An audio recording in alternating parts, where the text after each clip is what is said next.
اللهم صل وسلم وبارك على سيدنا محمد.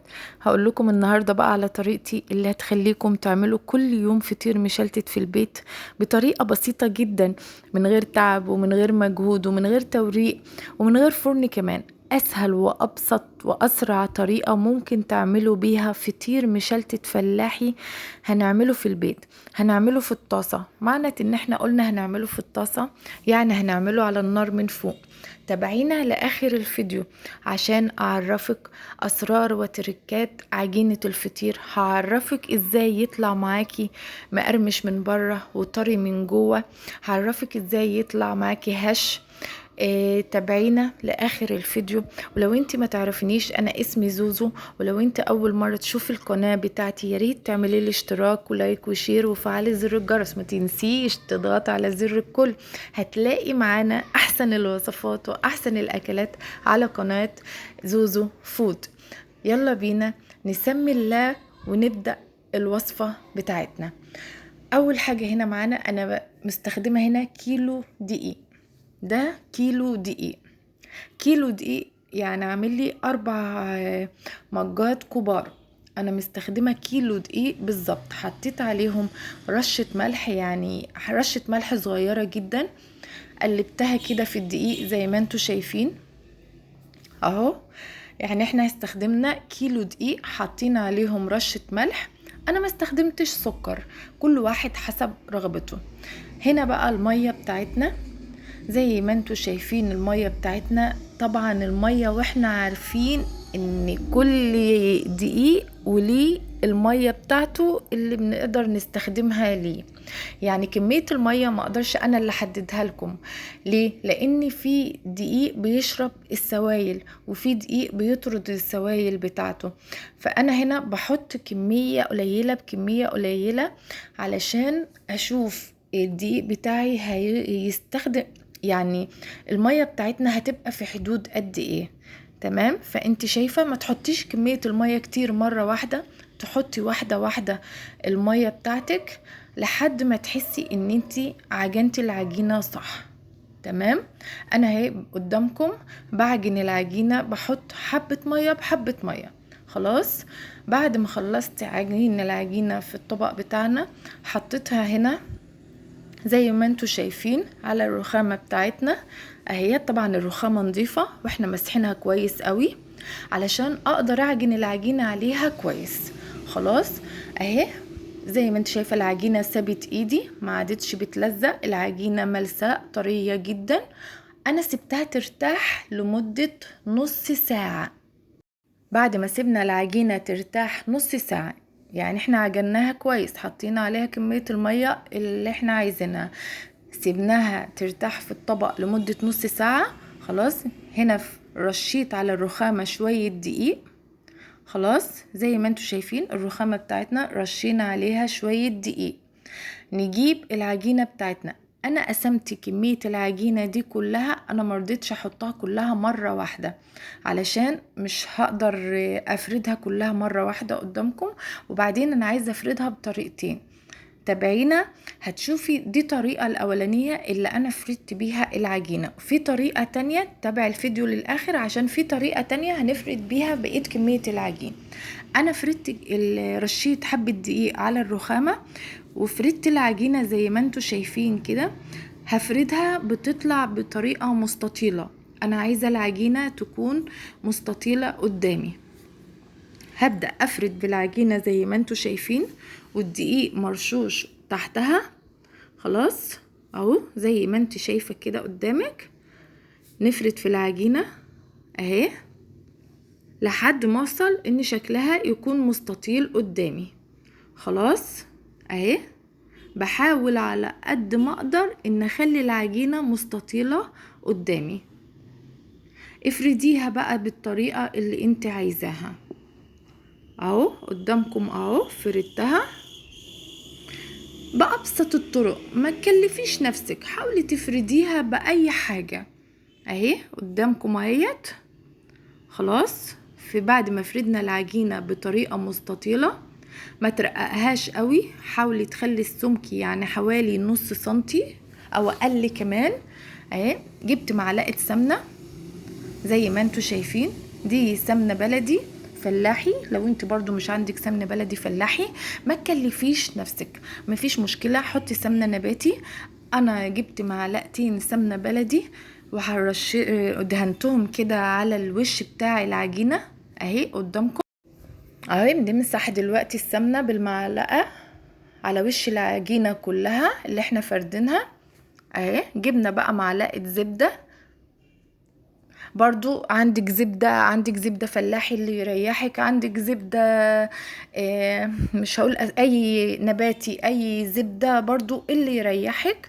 انا جبت معلقتين زبدة برضو زي ما انت شايفة اهوت. امسح بيهم وش العجينة برضو زي ما احنا شايفين كده اهو. بفردهم على وش العجينة برضو اهوت. بنفرد على وش العجينة الزبدة بتاعتنا. يبقى احنا فردنا رشينا حبة دقيق على الرخامة، فردنا العجينة فوقهم، رشينا عليها دهنا وش العجينة بمعلقتين سمنة، اي سمنة نباتي سمنة فلاحي اللي يريحك. حطينا عليهم برضو معلقتين زبدة، دهنا وش العجينة بمعلقتين زبدة زي ما انت شايفة كده. بنيجي من طرف العجينة من زي ما انت شايفة انا جاية من طرف العجينة كده بحاول ابرمه يعني نلفه كده اهوت. بتفرد معانا واحدة واحدة نلفه كده اهو اهو زي ما انت شايفة قدامك كده اهوت. بلف العجينة اهو قدامك، تلفيها واحدة واحدة. انا عملت الخطوة اهي قدامكم علشان تقدري تشوفيها. طبعا انا برش هنا حبة دقيق ليه؟ عشان العجينة ما تلزقش معانا اهي. شايفة الطريقة بالظبط؟ انا رشيت حبة دقيق علشان اقدر امسك العجينة والفها اهيت قدامكم. بنلفها واحدة واحدة بالراحة، تقدري ان انت تلفيها اهي. نلف العجينة على بعضها اهي اهيت. خلاص زي ما انا قلت لكم انا برش الدقيق علشان ان العجينة اقدر امسكها وتتلف معايا. خلاص اهي بلفها اهيت. اما برش الدقيق بتبقى سهلة معايا اهيت. تابعينا هعرفك طريقة تانية برضو للطريقة مكان طريقة الدقيق. هعرفك طريقة تانية برضو بالعجينة اللي احنا قسمناها التانية. خلاص بعد ما لفناها كلها زي ما انت شايفة قدامك كده، اجيب السكينة بتاعتنا واقطع قطع المقاس اللي يريحك. انا عايزاه يطلع مقاس صغير فانا بقطع قطع صغيرة اهيت قدامكم. والله طلعوا بالظبط يعني المقاس زي ما انت شايفة برضو. شوف القطع قدامك ازاي يعني ما فاتش حتة صغيرة في الاخر. شايفين؟ انا بوريها لكم اهوت. جبنا صينية هنرص فيها العجينة بتاعتنا اللي احنا قطعناه علشان نسيبه يرتاح برضو. يعني تسيبيه يرتاح من ربع ساعة لنص ساعة. خلاص بعد ما قطعنا العجينة بتاعتنا حطيناها في صينية هغطيها واسيبها ترتاح من ربع ساعة لنص ساعة. خلاص احنا هنسيبها ترتاح دلوقتي عما نجيب بقية العجينة بتاعتنا اوريكم بتتعمل بعد ما غطيناها. هنسيبها بقى على جنب تستريح زي ما انا قلت لكم من ربع ساعة لنص ساعة. تمام. هنا بقى احنا دهنا بعد ما مسحنا الرخامة بتاعتنا مطرح الدقيق بتاع العجينة الاولانية. انا جبت زيت، معلقتين زيت وحطيتهم على الرخامة زي ما انتوا شايفين ودهنتهم بايدي. طبعا انا ايدي نظيفة لان انا عارفة ان انا بشتغل في العجين فطبعا ايدي نظيفة. فانا دهنت الرخامة بتاعتنا بمعلقتين زيت وجبت بقية كمية العجينة بتاعتنا علشان افردها. ماشية معاكم خطوة خطوة. دي طريقة فرد العجينة التانية. الطريقة الاولانية احنا فردناها بالدقيق. الطريقة التانية دي جبت معلقتين زيت ودهناهم على الرخامة بتاعتنا، وجبت بقية العجينة وفردتها قدامكم كده. دي طريقة ودي طريقة، الطريقة اللي تريحك اعملي بيها. على فكرة الطريقة دي ناجحة والطريقة دي ناجحة والطريقة دي حلوة والطريقة دي حلوة، وطعم الفطير هو ما بيختلفش. زي ما انتوا شايفين انا فردتها قدامكم كده بكل سهولة، بكل سهولة اتفردت معايا وسريعة جدا. الطريقة التانية دي طريقة سريعة جدا وسهلة معاكي في الفرد، والعجينة ما بتلزقش وبتتفرد معاكي بسرعة. جبت برضو معلقتين سمنة فلاحي اللي يريحك، عايزة سمنة فلاحي حطي، ما عندكيش سمنة فلاحي هاتي سمنة نباتي عادي. اي شيء موجود عندك، ما تكلفيش نفسك، بكوبايتين دقيق تقدري تعملي كم فطيرة لولادك. طبعا بعد ما حطينا السمنة بتاعتنا وفردناها على العجينة، جبنا برضو معلقتين زبدة زي ما انتوا شايفين اهو قدامكم بفردها اهيت. نفرد معلقتين الزبدة على معلقتين السمنة اللي احنا فردناهم على العجينة اهي قدامكم. خلاص خلصناها. برضو نيجي بقى علشان نلف العجينة، نبرمها من طرفها كده علشان نلفها زي ما احنا لفينا العجينة الاولانية بتاعتنا. نبدأ نلف العجينة ديت اهي قدامكم، بس المرة دي انا مش هرش دقيق لان احنا طبعا مستخدمين الزيت، فهي العجينة سهلة معاكي ملساء ناعمة وانتي بتلفيها بكل سهولة، ما فيهاش اي صعوبة معاكي. اهو اهو شايفين اهي بنلفها واحدة واحدة اهو. انا بوريكم الخطوة بخطوتها، ما عملتش حاجة على فكرة بعيدة عن الكاميرا اهي. بلفها قدامكم اهي بكل سهولة اهو زي ما انتوا شايفين بتلف معايا اهي. خلاص واحدة واحدة الفها. الزيت مخليها بتتلف بكل سهولة. تمام. هنا بعد ما خلصنا لفها وصلنا للشكل دوت، برضه اجيب السكينة بتاعتنا واقطعها قطع المقاس اللي انت عايزاه.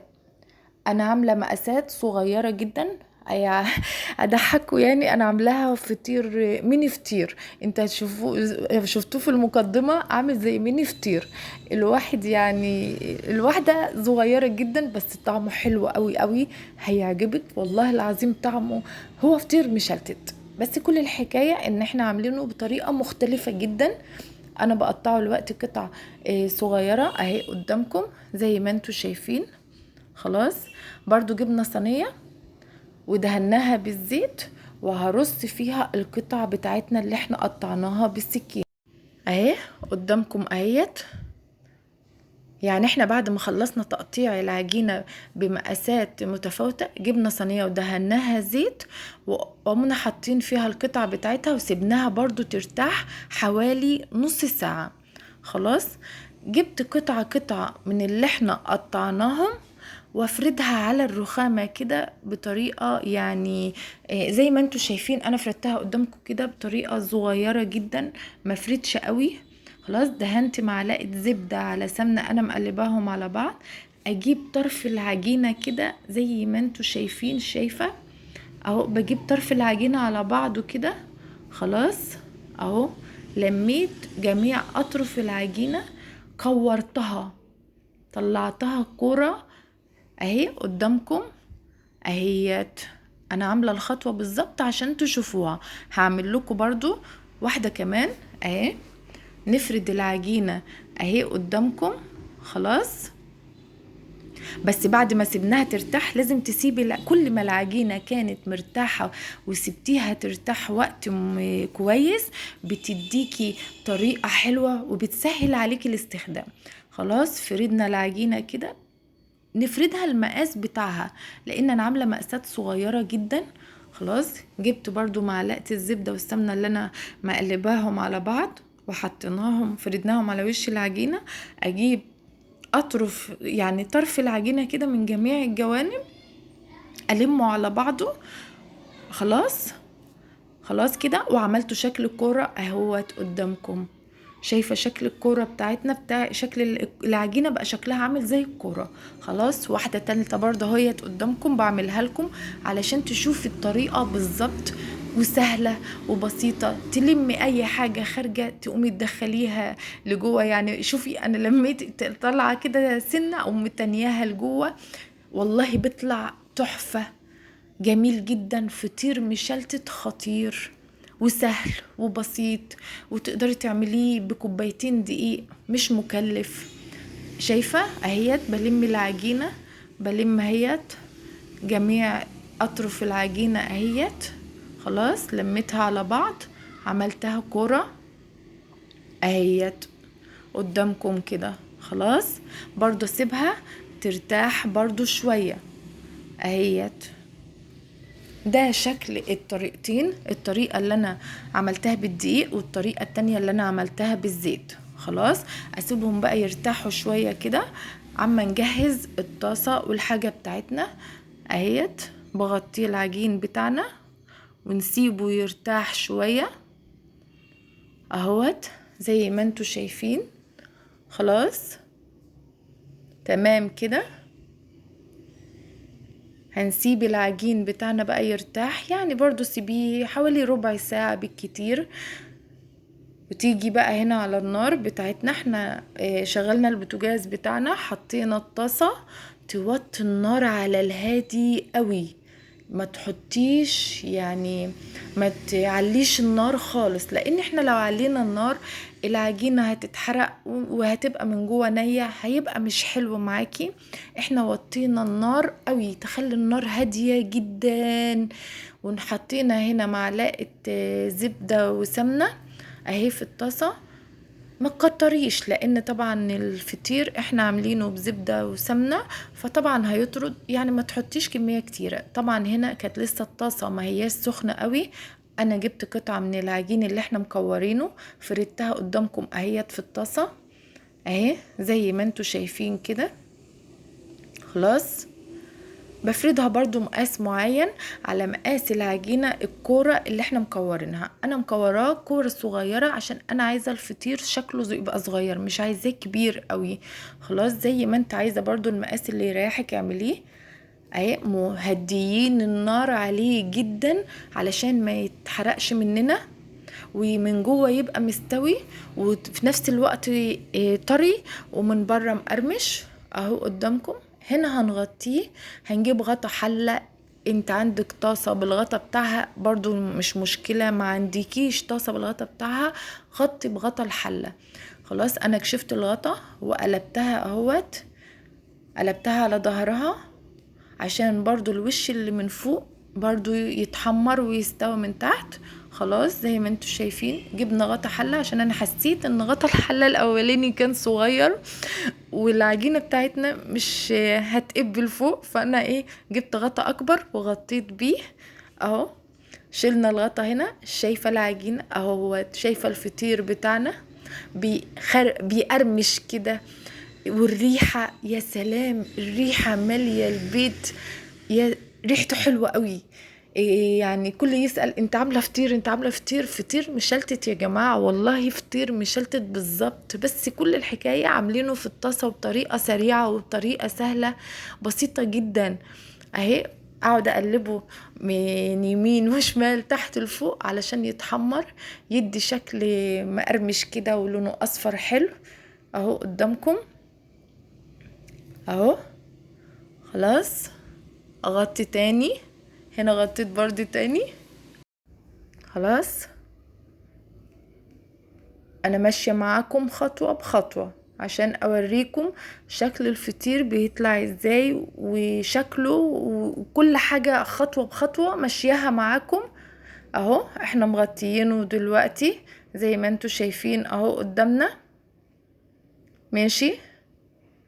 خلاص اهيت شلنا الغطا، نبدأ نشوف الفطيرة بتاعتنا استوت اهي.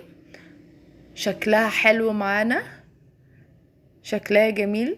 نبدأ نشوفها ان هي استوت من الجنبين واتحمرت معانا. نبدأ نطلعها اهو زي ما انتوا شايفين اهو قدامكم لحد ما نقدر نخلص الكمية بتاعتنا. هنا بقى انا خلصت الكمية بتاعتي، وما بياخدش وقت كتير قوي يا جماعة، والله سريع وسهل وبسيط. انا عامله المقاسات ميني فطير، سموه ميني فطير. انا عامله مقاسات صغيره جدا. انا لو كنت نفسي اسمعكم صوت الخرفشه بتاعه القرمشه بتاعته، جميله جدا، هيعجبكم.